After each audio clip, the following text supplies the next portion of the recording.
บิ่งวิธีแต่งต้นเผาเป็นตั้งลูกติ่งเบื้องต้นเขาก็ตัดจับสตีนตัดก้นตัดหัวตากแดดให้มันแห้งประมาณ3 วันหลังจากมันแห้งสมัดแล้วเอากลับมาอนามัยออกใส่กระดาษทรายคัดหน้ามันจะคัดหน้าละเอียดเสร็จอนามัยเมื่อตัวนี้เอากลับมาลงสีกาเล่นทาเลยโบผสมให้ผสมเดินทาลงสีเป็นสีกาเล่นของเรา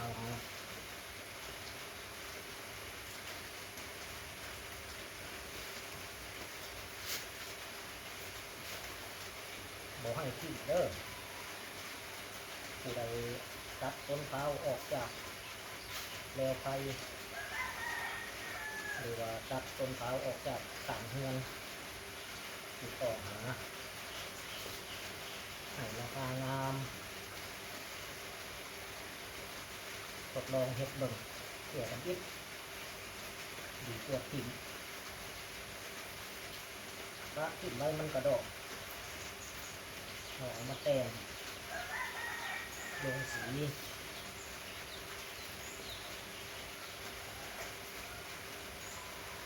ไม้อื่นก็เฮ็ดหมดเลยเด้ยังเหลือแต่ต้นเท้าบาดนี้ลองเบิ่ง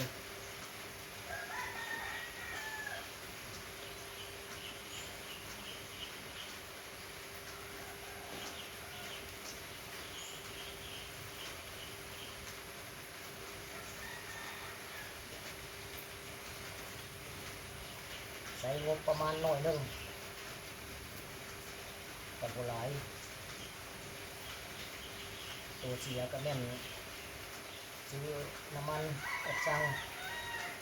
ใส่จับสตีนตัดซื้อสีมาลงแรงงานเฮ็ดเอง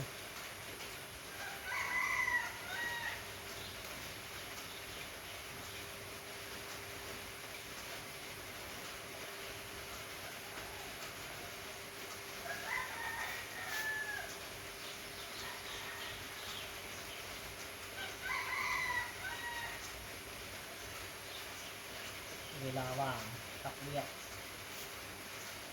พอมีเรียกเสริมพอมีมาเฮ็ด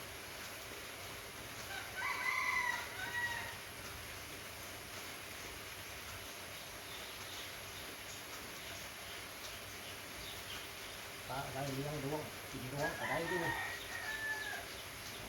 บ่พอเท่าไหร่กินแล้วก็หมด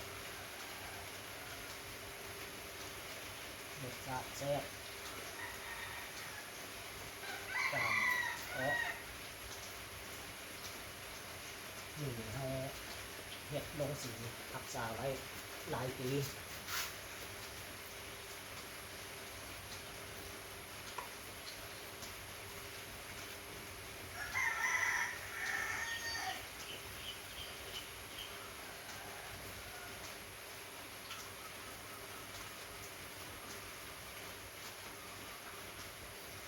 บ่เสียเวลาหลายเปลือกมันเฮาบ่ได้คัดเปลือกมันมีแต่ล้างสะอาดเอาแปรงถู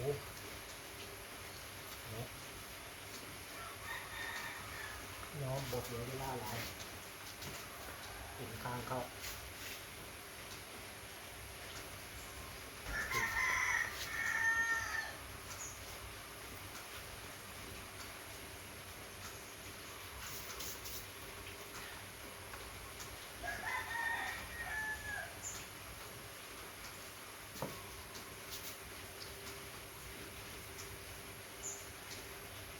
บ่แม่นปลูกต้นเผาใหญ่แล้วตัดลงมาเฮ็ดมันไกลเฮือน ไก่เฮือนยันลมพายุ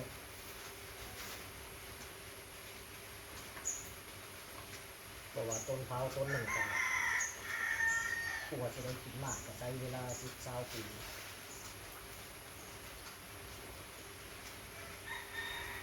ต้นนี้ประมาณ30 ปี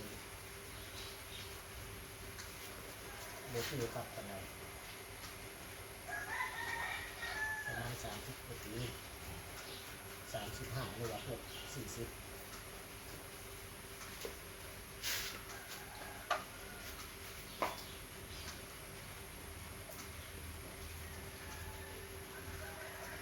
ก็มาก็แห้งผมสีแป๊บเดียว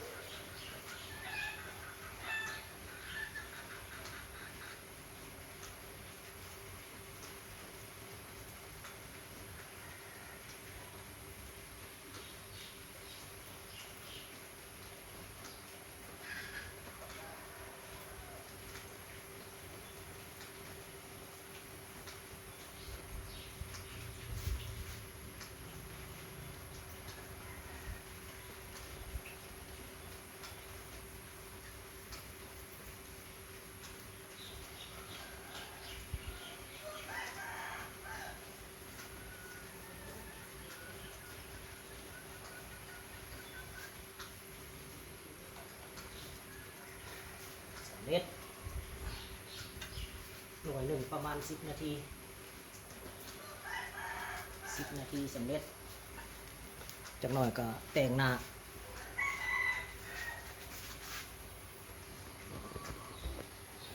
เอาไปเบิ่งตัวแต่งหน้าแล้วพวกนี้แม่นแต่งหน้าแล้วนี่ลงเลกเกอร์สีกาเล่น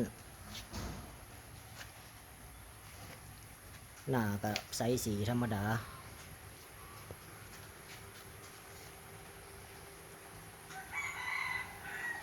สีทาเฮือนหรือว่าสีน้ำมันถ้าแม่นมีงบหลายจักหน่อยก็ใส่สีน้ำมันนี่แม่นสีน้ำมันเด้อลงเลกเกอร์สำเร็จจักหน่อยก็ได้สีงามนี่คือว่าแห้งภายใน20 นาที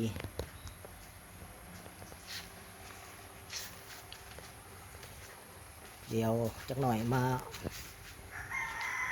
ลงหน้าตัวนี้สีขา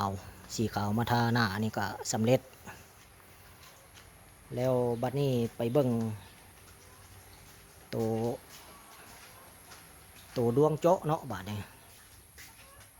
ตัวดวงเจาะนี่เฮ็ดได้ไดเด้หูดวงเจาะก็บ่ยาก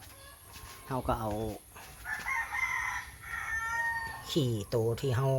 คัดมาใส่หน้าใส่แบบนี้อัด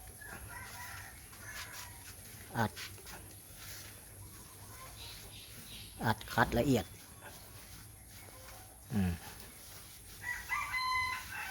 คัดละเอียดเสียดออกให้แห้งจักหน่อยเอากระดาษทรายคัดเพราะว่าตัดลงมาบ่มีเวลาเฮ็ดปะไว้เดือนปลายดวงโจ๊ะมาดวงโจ๊ะ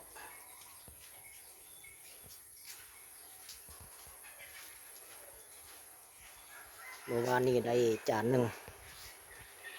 มื้อนี้ได้3 ตัวปลาเลออกมาจะหน่อยยังสิได้อีกเอาไปอ้อดวงนี้ละอ้อแซ่บสำเร็จเป็นที่ส่วนหลายแต่ว่าเขาแต่งหน้าด้วยสีขาวตัวอื่นเป็นลงสีกาเล่น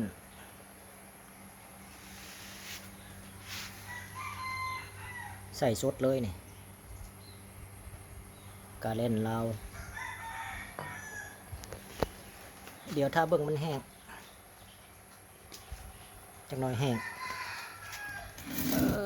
นี่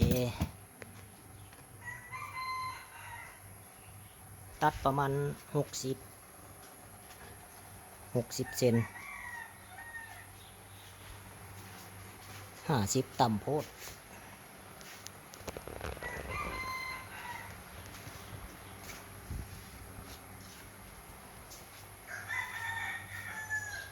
เดี๋ยวสำเร็จลงสี